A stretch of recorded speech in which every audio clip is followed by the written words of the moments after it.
The brand new Minecraft game drop Chase the Skies just came out, and with it came the Happy Ghast. Now normally the Happy Ghast is only used for flying around and transporting mobs, but I just discovered something that makes it incredibly overpowered. You see, if you place a minecart a few blocks up in the air and then right click to get into it, then you can go up a total of 7 blocks. But if you do the same thing with a Happy Ghast in the minecart, then you can go 11 blocks up with only one click. Using this, we can build something similar to this old school minecart elevator, but with Happy Ghast to make it even more efficient.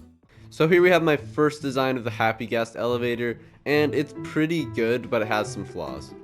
It works perfectly fine.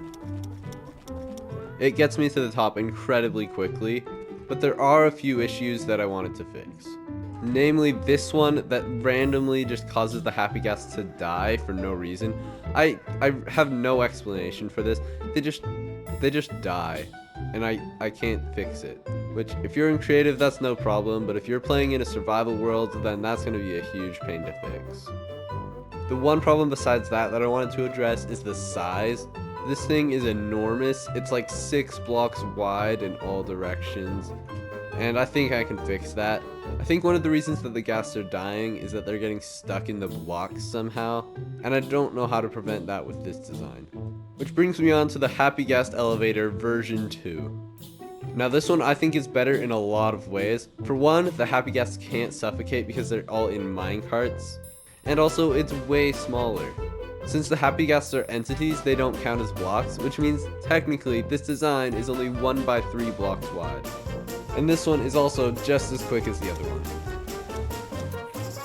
We're already all the way up here, but I think I can do better even than this. Which brings me to the Happy Ghast elevator version 3. This one might not look a whole lot different than the version 2, but trust me, there's some improvements. For one, I realized that the minecart on the rail is not really necessary because you're not going to bump into this minecart too often, especially if you're just using it normally. So I just have the minecart resting on top of the glass pane, which makes this elevator a lot smaller because since the ghasts and the minecarts are entities, this elevator is only 2 pixels wide. And it's just as fast as the other ones. When you think about it, it's not really that impressive. It's just a Happy Ghast in a minecart on a glass pane, but the simplicity of it makes it even better. I think all there is to do now is test it out. I just built this elevator that goes from the bottom of the world at bedrock all the way to build height limit at Y319. Here we are all the way at the top. This thing is insane. And now I'm going to test this elevator out against a bunch of other methods to find out which one is the fastest to get to world height limit. And yeah, if you want to get down, there's really only one way. You just gotta jump and hope you're carrying a water bucket. And honestly, getting up this elevator might even be faster than falling down it. However, I'm not going to time the Happy Ghast elevator just yet. First, I'm going to try out every other viable option to get to world height limit as fast as possible. Starting with the elytra. Let's see how long this takes.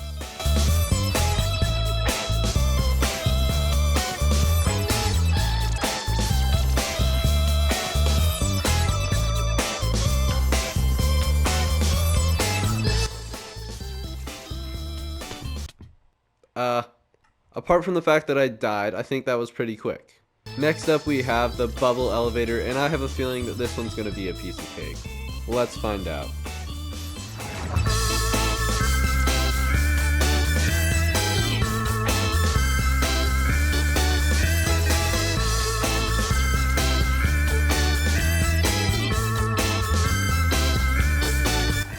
Yeah, no competition. That took like 30 seconds. Next up, we have a Riptide 3 Trident in the rain while wearing an elytra. This one I'm a little worried for. Let's see how fast this is.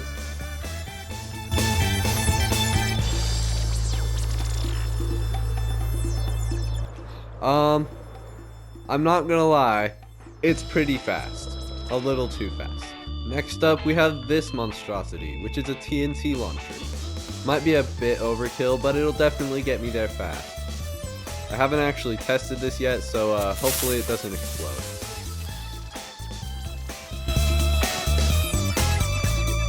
That was incredibly quick. We actually made it perfectly to build height. What? That was so fast. Next up, I have an Ender Pearl stasis chamber with a timer attached to it. Listen, I don't know how to do redstone, Theoretically though, all I should have to do is break that torch and it'll start the timer. When that unpowers, it'll flick the trapdoor. All I have to do now is throw in my ender pearl. Now I'm just going to start the countdown and go to the bottom. And now all I have to do is wait. Oh. I feel like that's cheating. That took 0 seconds. And last but not least, it's time for the Happy Ghast elevator. I don't know how much faster it will be, but hopefully it's a lot. Ready, set, go. I don't know if you can hear this, but I am clicking as fast as I can right now. Time. That was so fast. I won't know the actual time until I edit this video, but put all the times on the screen. A few of them were faster, there's no point denying it, but they had downsides too. The Ender Pearl stasis chamber requires you to set up an entire machine and set the timer and use Ender Pearls every single time, which doesn't happen very often in Minecraft. It's usually just during the times I'm trying to record. And the TNT launcher requires 36 pieces of TNT every single time you use it, which is a lot if you've ever tried crafting TNT before. This Ghast elevator can be used repeatedly over and over as many times as you want. So I was just experimenting with the Happy Ghast elevator and I discovered something. There's a small flaw with the Happy Ghast elevator, just a minor inconvenience that I happened to overlook. So the one small issue that I noticed is when you go in survival mode, it doesn't work. It doesn't let you mount the ghast even if you jump. In fact, you have to go 2 blocks up and jump in order to get on the Happy Ghast. So since I've been testing this only in creative mode, I had no idea that this was a thing. But for some reason, Mojang decided to make the range that you can mount mobs from lower in survival than it is in creative. And an even bigger problem, once you're on the first Happy Ghast, you can't even reach the second one. There's still a chance that Mojang might fix this in the future, although it is highly unlikely. However, in the meantime, there is still a way that you can make this work in survival. You just have to compact the design a little bit. Okay, so right here, as you can see, I have the brand new Happy Ghast elevator. I wouldn't say improved, because it made it a lot worse. But here you can see the spacing between them is a lot smaller than the other ones. It's, I think, a whole 2 blocks smaller, which makes it a lot slower, but it's still incredibly fast. But this one does in fact work in survival mode, and it does still go pretty fast.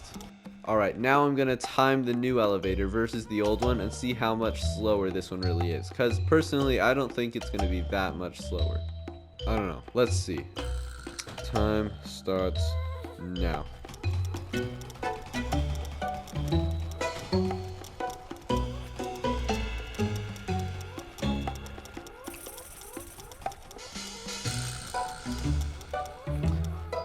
Honestly, not that much slower. That was about 15 seconds, and the other one was also somewhere in that range. I would say it's still definitely worth building this in your world. Okay, now that we've figured out how to make it work in survival, let's talk about how to build it in survival. The materials list to build this is pretty simple. All you're going to need is some blocks, some glass panes, rails, minecarts, dried ghasts, harnesses of any color, and some water. You can find dried ghasts in the nether next to fossils, craft it with soul sand and ghast tears, or barter it from piglins. And by the way, the materials depend on how tall you want the elevator to be. To start, you're going to want to build up 3 blocks, and then place a glass pane on top, then build up 7 more blocks, and place another glass pane on top. And this is only for 2 layers. If you wanted it, say, 3 layers tall, then build up another 7 blocks, and put another glass pane on top, and just repeat this for however many layers you want to do. After you've done this for every layer that you want, you're going to want to remove all of these temporary blocks, and then place 1 block on top of each glass pane. Next, you're going to put 1 rail on each block, and a minecart on each rail. The next thing we have to do is get the Happy Ghasts into the minecarts. So for this, I'd recommend building a small room. Something like this is all you're going to need. Although you do need to be careful not to bump the minecart because this can misalign it. Next, you need to place some water and a dried ghast in it. Then wait for around 20 minutes and it'll turn into a ghastling. I'm going to speed up the game just to do this. And there you go. You now have a ghastling in a minecart, And when you've done this, you can remove all of these walls. Then break the block and drop it onto the glass pane, and then you can feed the Ghastling snowballs, and this will grow it into a happy ghast. Then just put a harness on it, and that's the first layer complete. You're then going to want to repeat this for every layer. And there you go, that's how you make your very own happy ghast elevator in survival. That can almost instantly get you up to wherever you need to go. That's going to be it for this video. I apologize for not posting for a while, but I really have no excuse. I just got bored of editing, but from now on, I'm going to try to post a lot more often. So if you want to see those videos, then make sure you're subscribed. If you enjoyed this video, then go and press the like button. It helps me out a ton, and it helps recommend this video to other people. Anyway, that's all I have to say for now, so thanks for watching, and goodbye.